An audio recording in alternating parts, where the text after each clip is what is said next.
Hasratku, rinduku, memuji, memuliakan. Shalom Bapak Ibu yang terkasih dalam Tuhan.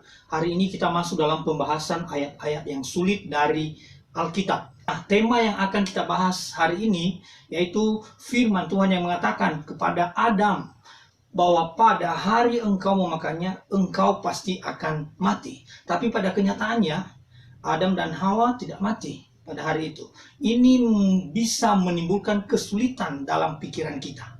Nah, sebelum kita masuk dalam pembahasan selanjutnya, kita pastikan bahwa kita telah berdoa terlebih dahulu. Saya pun minum kopi. Bapak Ibu yang terkasih dalam Tuhan Yesus Kristus, saya akan bacakan firman Tuhan buat kita. Dari Kejadian pasal 2 ayat yang ke-16 dan yang ke-17, demikian firman Tuhan. Lalu Tuhan Allah memberi perintah ini kepada manusia. Semua pohon dalam taman ini boleh kau makan buahnya dengan bebas. Tetapi pohon pengetahuan tentang yang baik dan yang jahat itu, janganlah kau makan buahnya. Sebab pada hari engkau memakannya, pastilah engkau mati. Di dalam ayat firman Tuhan yang barusan kita baca, disebutkan di bagian terakhir, firman Tuhan berkata demikian, pada hari engkau memakannya, pastilah engkau mati. Atau dengan kata lain, kalau engkau melanggar perintah ini, engkau akan mati. Tetapi pada kenyataannya, Adam dan Hawa tidak mati. Nah, ini hal yang menimbulkan kesulitan di dalam pikiran dan hati kita. Selama ini kita percaya bahwa apa yang sudah dikatakan dalam firman itu pasti terjadi, itu pasti terlaksana. Tetapi ketika kita membaca ayat yang barusan kita baca tadi, ternyata Adam melakukan pelanggaran dan pada hari itu dia tidak langsung meninggal. Kita tahu bersama bahwa Adam hidup 930 tahun. Ada beratus-ratus tahun ia hidup setelah ia melanggar firman Tuhan ini.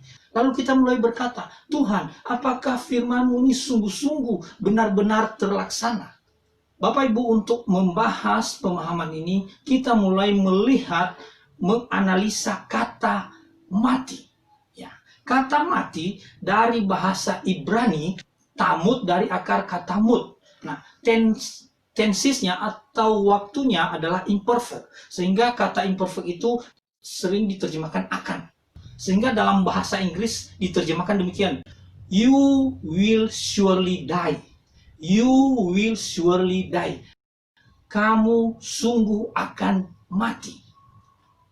Itu yang pertama. Yang kedua, perhatian untuk memahami pernyataan ini adalah kata kuncinya pasti. Jadi kunci pemahaman di sini bahwa Adam ketika ia sudah melanggar firman Tuhan ini, ia pasti akan mati. Jadi kuncinya di sini soal kepastian itu. Tidak harus segera dia mengalami kematian secara fisik. Itu pemahaman yang kedua. Yang ketiga, Alkitab berbicara 3 definisi kematian. Yang pertama, kematian secara fisik. Yang kedua, kematian secara rohani. Ya, dan yang ketiga, kematian kekal. Kematian secara fisik adalah yang meninggal. Kematian secara rohani adalah putusnya hubungan roh antara Allah dengan manusia. Dan kematian kekal adalah keterpisahan kekal selama-lamanya antara Allah dengan manusia. Itu terjadi pada akhir zaman. Kematian yang dibicarakan di sini adalah kematian rohani. Bahwa hal itu sudah tentu pasti terjadi. Dan justru kematian itu terjadi saat setelah mereka melanggar ketetapan Tuhan itu. Jadi Bapak Ibu, dari apa yang sudah kita analisa, apa yang sudah kita coba pahami, ternyata bahwa kematian yang dimaksud memang sungguh-sungguh terjadi. Bahwa Adam dan Hawa mati secara rohani. Dan kemudian kematian fisik itu juga merupakan suatu kepastian bahwa ia akan mengalami kematian. Nah Bapak Ibu, kita tahu bahwa Adam mesti hidup beratus-ratus tahun untuk melanjutkan keturunan. Bapak Ibu yang terkasih dalam Tuhan, kita sudah belajar firman Tuhan bahwa apa yang dikatakan dalam firman Tuhan sungguh-sungguh terjadi dan itu suatu kepastian. Maka marilah kita tetap percaya, berpegang teguh pada kebenaran Tuhan, karena kita tahu bahwa firman Tuhan itu sungguh-sungguh terjadi. Marilah kita menguatkan kepercayaan kita di hadapan Tuhan. Amin. Hasratku, rinduku